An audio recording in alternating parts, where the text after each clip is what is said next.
Hi friends, welcome to Guru குருப்ப channel. நம்ம வந்துட்டு 11th இருக்கிற தமிழ் சான்றோர்கள் பற்றி ஃபஸ்ட்டு ஒரு 5 இயர்ஸ் வரைக்கும் கம்ப்ளீட் பண்ணியிருக்கோம். சரிங்களா? இது வந்துட்டு நெக்ஸ்ட் 11th இருக்கிற பேலன்ஸ் வந்து இந்த வீடியோ பார்த்துடலாம். 8th இயர் வரைக்கும் இருக்கும். அந்த பேலன்ஸ் வந்து க்ளோஸ் பண்ணிடுவோம். நெக்ஸ்ட் வீடியோவில் 12th ஆரம்பிப்போம். ஓகேங்களா? ஓகே, வாங்க வீடியோக்குள்ளே போகலாம்.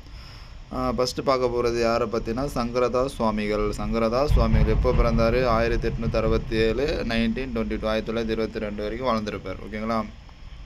இவர் வந்து இளமையில் புலவரேரு பழனி தண்டபாணி சுவாமிகளை தேடி சென்று தமிழறிவை பெற்றார். அப்போது இவர் வந்து தமிழறிவை பெற்ற காரணமாக இருந்தவர் யார்?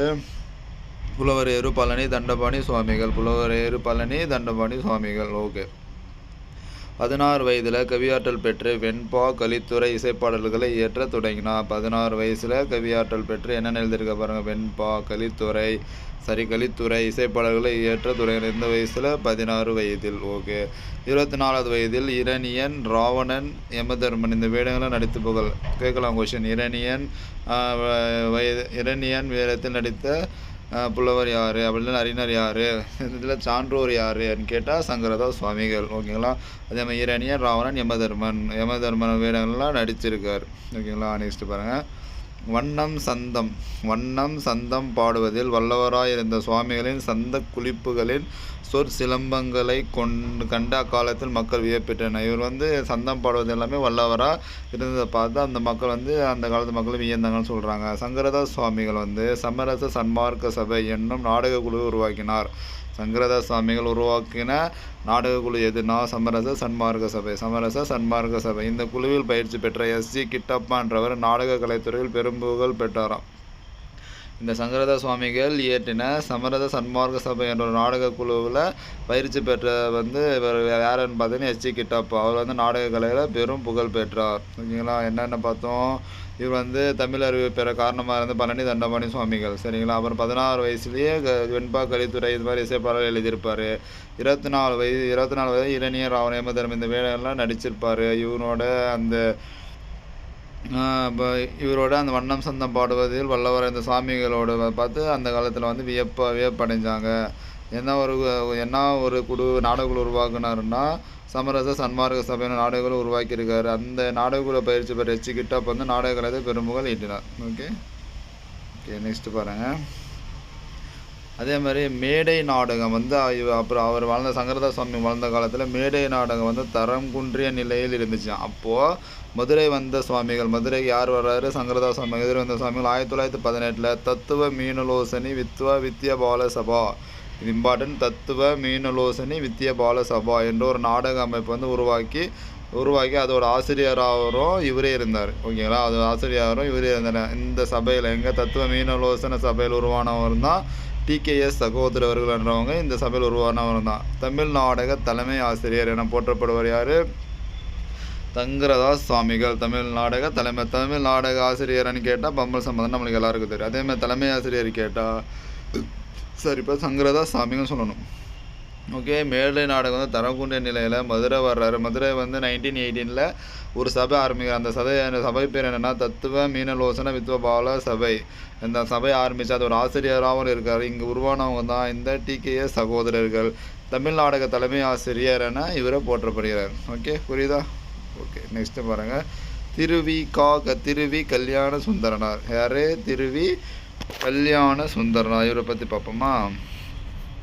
இவர் வந்து எப்போ பிறந்தார்? 1883 பிறந்து 1953 வந்து இயற்கை எழுதியிருப்பார். இளமை விருந்து என்ற நூலில் தமிழினை செழுமையுற செய்ய இளைஞர்கள் அழைத்தவர் யார்? திருவிக்கா. இளமை விருந்து என்ற நூலில் தமிழினை செழுமையுற செய்ய இளைஞர்கள் அழைத்தவர் யாருன்னு கேட்டால் திருவிக்கா.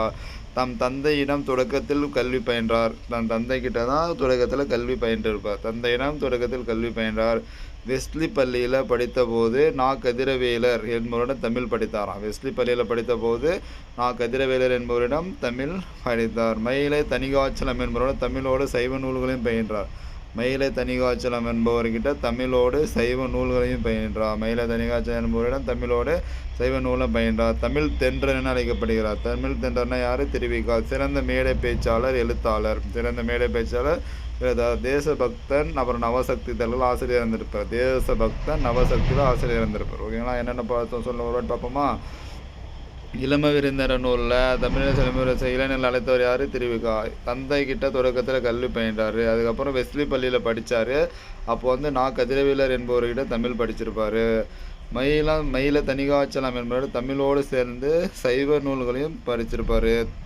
தமிழ் தென்றல் என போற்றப்படுபவர் யார்? திருவிகா. சிறந்த மேடை பேச்சாளர், எழுத்தாளர் சொல்கிறாங்க. தேசபக்தன், நவசக்தி இந்த இதழ்கள்லாம் ஆசிரியர் இருந்திருப்பார். ஓகே ஓகே நெக்ஸ்ட்டு பாருங்கள்.